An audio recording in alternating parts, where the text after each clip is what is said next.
نحمده ونصلي على رسوله الكريم اما بعد فاعوذ بالله من الشيطان الرجيم يا أيها النبي قل لأزواجك وبناتك ونساء المؤمنين يدنين عليهن من جلابيبهن ذلك أدنى أن يعرفن فلا يؤذين وكان الله غفورا رحيما وقال النبي صلى الله عليه وسلم اذا فاتك الحياء ففعل ما شئت او كما قال علیہ الصلاۃ والسلام۔ محترم بزرگوں اور دوستو، اللہ تعالیٰ نے اسلام کو ایک پاکیزہ اور صاف ستھرا مذہب بنا کر جو ہے اس امت کے اندر اللہ کے نبی صلی اللہ علیہ وسلم کے ذریعے سے لوگوں کو ایک پاک اور سچا مذہب دیا ہے، اور یہ مذہب جو ہے مذہب اسلام یہ حیا کا اور اسی طرح جو ہے پاک دامنی کا حکم دیتا ہے۔ یہ صاف ستھرا مذہب ہے اور اپنے ماننے والوں سے بھی حیا اور پاک دامنی کا جو ہے مطالبہ کرتا ہے۔ چنانچہ اللہ کے نبی صلی اللہ علیہ وسلم نے فرمایا اذا فاتک الحیا ففعل ما شئت، کہ جب تم میں حیا نہ رہے تو جو چاہو کرو۔ مطلب اس حدیث پاک کا یہ ہے کہ جب انسان کے اندر حیا ختم ہو جاتی ہے، اس کے اندر سے جو ہے شرم ختم ہو جاتی ہے، تو انسان جو ہے گناہوں کے اوپر جری ہو جاتا ہے، پھر اس کو گناہ کرنے کے اندر کوئی عار اور کوئی شرم محسوس نہیں ہوتی، اور انسان جو ہے گناہوں کی دلدل میں جو ہے دھنستا چلا جاتا ہے۔ اس لیے کہ انسان کو گناہوں سے، برے کاموں سے، برائی سے روکنے والی چیز وہ حیا اور شرم ہے۔ اس لیے اللہ کے نبی صلی اللہ علیہ وسلم نے اس کی تاکید فرمائی ہے کہ انسان کو حیا کا اور جو ہے اسی طرح پاک دامنی کا خیال رکھنا چاہیے۔ جب ایک معاشرے کے اندر بے حیائی اور عریانیت اور فحاشی عام ہوگی تو اس سے بے شمار برائیاں معاشرے کے اندر وجود میں آتی ہیں۔ اسی طرح چنانچہ آج ہم دیکھ رہے ہیں کہ معاشرے کے اندر عورتوں کی عزت محفوظ نہیں ہے، اور آئے دن جو ہے عورتوں کے ساتھ ایسے واقعات رونما ہو رہے ہیں جن کا ہم تصور نہیں کر سکتے۔ چنانچہ شریعت مطہرہ نے جو ہے ہر برائی کو جڑ سے ختم کیا ہے۔ اسی طرح جو ہے معاشرے کے اندر سے زنا کاری اور جو ہے بے حیائی اور جو ہے اسی طرح کسی کی عزت و آبرو کو جو ہے نیلام کرنا، شریعت نے جو ہے ان سب کے اوپر جو ہے شریعت نے ان کے اسباب کو تلاش کر کے ان کو جو ہے جڑ سے ختم کرنے کا فیصلہ فرمایا۔ چنانچہ اس کے لیے شریعت مطہرہ نے جو ہے بنیادی طور پر جو چیز جو ہے جس سے رکنے کا حکم دیا ہے وہ جو ہے بد نظری ہے، بد نگاہی ہے۔ اس لیے اللہ تعالیٰ نے کلام پاک کے اندر جو ہے مومنین سے ارشاد فرمایا، اللہ فرماتے ہیں وَقُلْ لِلْمُؤْمِنِينَ يَغْضُضْنَ مِنْ أَبْصَارِهِنَّ وَيَحْفَظْنَ فُرُوجَهُنَّ، کہ اپنی جو ہے اے نبی صلی اللہ علیہ وسلم آپ جو ہے مومنین بندوں سے کہہ دیجئے کہ وہ اپنی نگاہوں کو نیچا رکھیں اور اپنی شرمگاہ کی حفاظت کریں۔ چنانچہ جو ہے مردوں کو جہاں اپنی نگاہوں کی حفاظت رکھنے کا حکم دیا ہے، حفاظت کرنے کا حکم دیا ہے اور اپنی نگاہوں کو نیچے رکھنے کا حکم دیا ہے، وہیں شریعت مطہرہ نے جو ہے عورتوں سے پردے کا مطالبہ کیا ہے۔ چنانچہ اللہ تعالیٰ نے کلام پاک کے اندر فرمایا یا ایھا النبی قل لازواجک وبناتک ونساء المؤمنین یدنین علیہن من جلابیبہن، کہ اے نبی جی آپ اپنی بیویوں سے، اپنی بیٹیوں سے اور تمام مومنین عورتوں سے کہہ دیجئے کہ وہ جو ہے اپنے سروں پر دوپٹے ڈالیں، اپنے سینوں پر جو ہے اوڑھنیاں ڈالیں۔ یعنی اللہ کے نبی صلی اللہ علیہ وسلم کے ذریعے سے اللہ تعالیٰ نے پوری جو ہے مومنین عورتوں کو پردے کا حکم دیا ہے کہ گھروں سے جب عورت نکلے تو اس کو باپردہ نکلنا چاہیے۔ چنانچہ جو ہے بے حیائی کے اور جو ہے اسی طرح یہ جو واقعات معاشرے کے اندر آج رونما ہو رہے ہیں، اس کے بہت سے اسباب جہاں ہوں گے ان میں سے ایک اہم سبب جو ہے مردوں کا اپنی نگاہوں کی حفاظت نہ کرنا ہے اور عورتوں کا جو ہے بے پردہ ہونا ہے۔ اس لیے جو ہے بنیادی چیز پر جو ہے اسلام نے جو ہے بنیادی چیز کو جو ہے سامنے رکھتے ہوئے اسلام نے حکم دیا ہے مردوں کے لیے کہ وہ اپنی نگاہوں کی حفاظت کریں، اور عورتوں کو حکم دیا ہے کہ وہ بے پردگی سے بچیں اور باپردہ رہیں۔ چنانچہ جو ہے بے پردگی کے اندر صرف یہی نہیں ہے کہ ایک جو ہے چہرہ کھلا رکھ کے جو ہے یا معاشرے کے اندر جو ہے ویسے ہی جو ہے کھلے مہار آیا جایا جائے، بلکہ آج کے جو ہے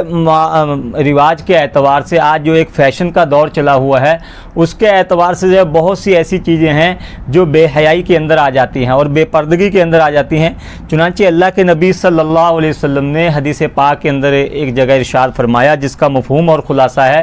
کہ بہت ساری عورتیں جو ہیں لباس پہننے کے باوجود ننگی ہوں گی، یعنی وہ ایسے ہوں گی جیسے بے لباس ہوتی ہیں۔ تو محدثین اس کی شرح میں لکھتے ہیں، اس حدیث کے تعلق سے لکھتے ہیں کہ اس سے جو ہے دو قسم کے لباس مراد ہیں، یا تو جو ہے لباس اتنا باریک ہو کہ اتنا جو ہے کہ اس کے آر پار دکھائی دیتا ہو، یعنی پہننے کے باوجود بھی جو ہے وہ بدن کے رنگ کو جو ہے نہ چھپا سکتا ہو بلکہ اس کے اندر سے جو ہے بدن دکھائی دیتا ہو، تو ایسے لباس کا کوئی فائدہ نہیں ہے۔ اور دوسرے یہ فرمایا کہ یا اتنا چست لباس ہو، اتنا تنگ لباس ہو کہ وہ لباس جو ہے بجائے عورتوں کے اعضاء مستورہ کو چھپانے کے جو ہے وہ اعضاء کو اور نمایاں کرتا ہو۔ چنانچہ ایسے لباس جو ہیں یہ ایسے شریعت کی روشنی میں ان کو یہ سمجھا گیا ہے کہ ایسے لباس جو ہے نہ ہونے کے درجے کے اندر ہیں۔ چنانچہ ایسے لباس سے جو ہے بچنا چاہیے جو بہت زیادہ باریک ہو، بلکہ جو ہے موٹا لباس پہننا چاہیے جس سے ہمارا بدن نمایاں نہ ہو، اور اسی طرح جو ہے ایسا جو ہے کھلا لباس پہننا چاہیے جو بدن کے جو ہے اعضاء کو نمایاں نہ دکھلائے بلکہ وہ ان کو چھپائے۔ تو اس لیے جو ہے اللہ تعالیٰ نے اس کا حکم دیا ہے کہ عورتیں جب با پردہ ہوں گی، عورتیں پردے کے ساتھ رہیں گی، تو اللہ تعالیٰ جو ہے سماج کے اندر سے، معاشرے کے اندر سے جو ہے اللہ تعالیٰ برائیوں کو ختم فرما دیں گے۔ چنانچہ جو ہے یہ ایک پروپیگنڈا آج جو بہت چل رہا ہے کہ عورتوں کو مردوں کے برابر حقوق ملنے چاہیے، اور جس طرح عورتیں جو ہیں وہ جس طرح مرد جو ہیں وہ مارکیٹ کے اندر جو ہے تجارتوں کے اندر ہیں اور کام کے ہر شعبوں کے اندر ہیں، اسی طرح عورتوں کو بھی جو ہے کام کے اور تجارتوں کے اور نوکری کے شعبوں میں آنا چاہیے۔ حالانکہ اللہ تعالیٰ نے جو ہے مرد کا کام الگ بتلایا ہے اور عورت کا الگ بتلایا۔ اللہ تعالیٰ فرماتے ہیں الرجال قوامون علی النساء، کہ ہم نے مردوں کو عورتوں پر جو ہے فطرتاً جو ہے ہم نے قوی بنایا ہے، ان کو قوت اور ان کو جو ہے طاقتور بنایا ہے اور ان کو حاکم بنایا ہے۔ گویا کہ اللہ تعالیٰ نے مردوں کے ذمے جو ہے بچوں کا نان و نفقہ اور عورتوں کا نان و نفقہ یہ مردوں کے ذمے لگایا ہے، اور عورتوں کے لیے جو ہے اللہ تعالیٰ نے گھر کی ذمہ داریوں کو جو ہے عورتوں کے ذمے لگایا ہے کہ وہ بچوں کی تربیت کرے، اور اسی طرح جو ہے وہ مرد کی جو ہے ضرورتوں کا خیال رکھے اور اپنے بچوں کی صحیح تعلیم و تربیت کا خیال رکھے۔ چنانچہ جو ہے شریعت فطرتاً جو ہے جیسے مرد کو پیدا کیا ہے اس سے اسی طرح کے جو ہے حکم وابستہ کیے ہیں، اور جیسے عورت کو پیدا کیا ہے اللہ تعالیٰ نے اس سے ایسے ہی احکام کا مطالبہ کیا ہے۔ چنانچہ یہ آج جو ہے بڑا خطرناک پروپیگنڈا ہے اور بڑا جو ہے یہ ایک غلط جو ہے پروپیگنڈا چل گیا ہے کہ آج جو ہے عورتوں کو یہ کہہ کر جو ہے ورگلایا جا رہا ہے اور ان کو جو ہے یہ کہہ کر اکسایا جا رہا ہے کہ نعوذ باللہ جو ہے اسلام عورتوں کے حقوق کی بات نہیں کرتا بلکہ وہ عورتوں کو دباتا ہے، ان کے جائز جو حقوق ہیں وہ نہیں دیتا۔ چنانچہ اللہ کے نبی صلی اللہ علیہ وسلم نے جو ہے عورتوں کے حقوق کے تعلق سے آپ نے اس معاشرے کے اندر آواز بلند کی تھی جو معاشرہ جو ہے عورتوں کو ایک ناچیز سمجھتا تھا اور جو ہے عورتوں کو ایک نحوست کی چیز سمجھا جاتا تھا، جس معاشرے کے اندر چھوٹی چھوٹی بچیوں کو جو ہے اس ڈر سے کہ کوئی ہمارا داماد بنے گا، اس ڈر سے جو ہے ان کو پیدا ہوتے ہی ان کو زندہ زمین میں گاڑ دیا جاتا تھا۔ اس وقت اللہ کے نبی صلی اللہ علیہ وسلم نے عورتوں کے تعلق سے آواز اٹھائی اور عورتوں کو وہ حقوق دلوائے ہیں کہ آج تک تاریخ جو ہے ایسے حقوق دلوانے سے قاصر ہے۔ چنانچہ اللہ کے نبی صلی اللہ علیہ وسلم نے اپنی تعلیمات کے ذریعے سے، شریعت مطہرہ کے ذریعے سے یہ بتلایا کہ یہ عورت جو ہے یہ بڑی قابل احترام چیز ہے۔ اگر عورت ماں کی شکل کے اندر ہے تو اس کے قدموں کے نیچے جنت ہے، اور اگر یہ عورت جو ہے بہن کی شکل میں ہے تو یہ تمہاری عزت اور آبرو ہے، اور اگر یہ بچی جو ہے اگر یہ جو عورت جو ہے بچی کی شکل میں ہے، بیٹی کی شکل میں ہے تو یہ تمہارے لیے رحمت ہے۔ اور اللہ کے نبی صلی اللہ علیہ علیہ وسلم نے فرمایا کہ جس نے 2 یا 3 بیٹیوں کی اپنی جو ہے اچھی تعلیم یا تربیت کی اور ان کی اچھی پرورش کی اور ان کو جو ہے اپنے گھر رخصت کیا، اللہ کے نبی صلی اللہ علیہ وسلم فرماتے ہیں کل قیامت کے دن میں اس کے لیے جنت کی خوشخبری دیتا ہوں۔ چنانچہ جو ہے اسلام نے عورت کو ایک مقام دیا ہے، ایک احترام دیا ہے معاشرے کے اندر۔ البتہ عورت کو جو ہے پردے کا حکم جو ہے شریعت نے اس لیے دیا ہے تاکہ اس کو جو ہے بے حیائی سے اور جو ہے اس کو درندگی سے جو ہے بچایا جا سکے، اور اس کو جو ہے ایک قیمتی چیز قرار دیا ہے۔ جیسے ہم کسی قیمتی چیز کو جو ہے ہم چھپا کر رکھتے ہیں، اس کو جو ہے اس کی حفاظت کرتے ہیں، اسی طرح اللہ کے نبی صلی اللہ علیہ وسلم کے ذریعے سے شریعت مطہرہ کے اندر جو ہے اس بات کا حکم دیا گیا ہے کہ عورت کوئی گری پڑی چیز نہیں ہے، عورت جو ہے کوئی لاوارث چیز نہیں ہے، بلکہ ایک بڑی قیمتی چیز ہے۔ جس طرح ہم اپنی قیمتی چیز کی جو ہے حفاظت کرتے ہیں، اس کو پردے کے اندر رکھتے ہیں، چنانچہ اللہ کے نبی صلی اللہ علیہ وسلم نے اسی طرح عورتوں کو پردے کا حکم دیا ہے۔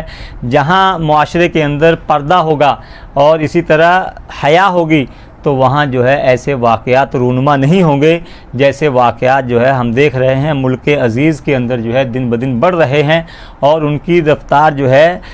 دن بدن بڑھتی جا رہی ہے، بجائے جو ہے تعداد کم ہونے کے ایسے واقعات ہم دیکھ رہے ہیں روزانہ اخباروں کی زینت بن رہے ہیں، اور یہ واقعات بجائے کم ہونے کے بڑھتے جا رہے ہیں۔ اس لیے جو ہے ہمیں اس چیز کو جو ہے دھیان میں رکھتے ہوئے اس پرفتن ماحول کے اندر ہمیں مردوں کے تعلق سے جو ہے مردوں کو شریعت کے دائرے کے اندر رہتے ہوئے جو ہے اپنی نگاہوں کا استعمال کرنا چاہیے، اور اسی طرح عورتوں کو بھی جو ہے بے حیائی سے اور بے پردگی سے بچنا چاہیے۔ جتنا ہم بچیں گے اللہ تعالیٰ اتنا ہی جو ہے یہ آنے والے فتنوں سے ہماری حفاظت فرمائیں گے، اور جو ہے اللہ تعالیٰ ہمیں فتنوں سے محفوظ رکھیں گے۔ چنانچہ اللہ تعالیٰ ہم سب کو جو ہے اس پرفتن دور کے اندر جو ہے اس پرفتن ماحول کے اندر جو ہے ہمیں اپنے جو ہے احکام کو پورا کرنے کی، اور ہماری خصوصاً جو ہے ہماری ماؤں بہنوں کو جو ہے پردے کے تعلق سے جو ہے ان کو اللہ تعالیٰ کے اس اہم حکم کی جو ہے بجا آوری کی توفیق عطا فرمائے، اور اللہ تعالیٰ اس سماج سے جو ہے برائیوں کا خاتمہ فرمائے، اور ایک اچھے سماج کو اور جو ہے اسی طرح اللہ تعالیٰ جو ہے ایک اچھے معاشرے کو جو ہے ہمارے لیے اللہ تعالیٰ ایک اچھا معاشرہ جو ہے پیدا کرے، اور ہمارے لیے ایک اچھا جو ہے معاشرہ اور ایک اچھا سماج جو ہے تشکیل پائے۔ اللہ تعالیٰ ہمیں کہنے سننے سے زیادہ عمل کی توفیق عطا فرمائے۔ وآخر دعوانا الحمدللہ رب العالمین۔